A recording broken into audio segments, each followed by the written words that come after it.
राज्य शासनाने दिनांक 12 जून 2026 रोजी राज्यातील 80 दुय्यम कारागृहे कायमस्वरूपी बंद करण्याचा घेतलेला निर्णय आता प्रत्यक्षात उतरू लागला असून त्याच अनुषंगाने आज दिनांक 2 जुलै रोजी सकाळी सुमारे 11 वाजण्याच्या सुमारास कोपरगाव येथील दुय्यम कारागृहातील 20 कैद्यांची कडेकोट पोलीस बंदोबस्तात नाशिक येथील मध्यवर्ती कारागृहात रवानगी करण्यात आली। या कारवाईनंतर कोपरगावच्या दुय्यम कारागृहाला प्रत्यक्षात टाळे लागल्याचे चित्र पाहायला मिळाले। 20 कैद्यांच्या स्थलांतरावेळी कोणताही अनुचित प्रकार घडू नये यासाठी मोठा पोलीस बंदोबस्त तैनात करण्यात आला होता।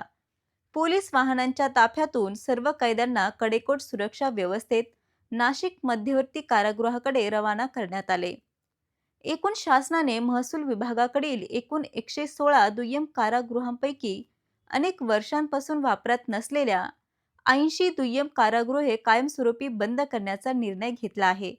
अनेक कारागृहांचा वापर अत्यल्प असल्याने तसेच काही इमारती जीर्ण व मोडकळीस आल्याने त्यांच्या देखभाल, दुरुस्ती आणि सुरक्षेवर होणारा खर्च लक्षात घेऊन हा निर्णय घेण्यात आला आहे।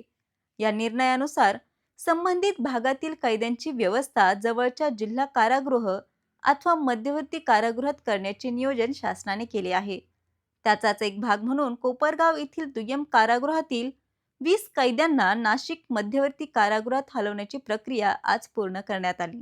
या निर्णयामुळे कारागृह प्रशासनाच्या कामकाजात अधिक सुसूत्रता येण्याबरोबरच उपलब्ध मनुष्यबळ, सुरक्षा यंत्रणा आणि इतर संसाधनाचा अधिक प्रभावी वापर होईल अशी अपेक्षा व्यक्त केली जात आहे।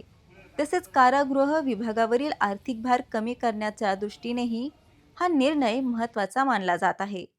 दरम्यान कोपरगावच्या दुय्यम कारागृहाला टाळे लागल्यानंतर या जागेचा भविष्यात कोणत्या शासकीय कामासाठी उपयोग केला जाणार याकडे नागरिकांसह स्थानिक प्रशासनाचे लक्ष लागले आहे। संवाद महाराष्ट्रासाठी रवी वाघडकर, कोपरगाव।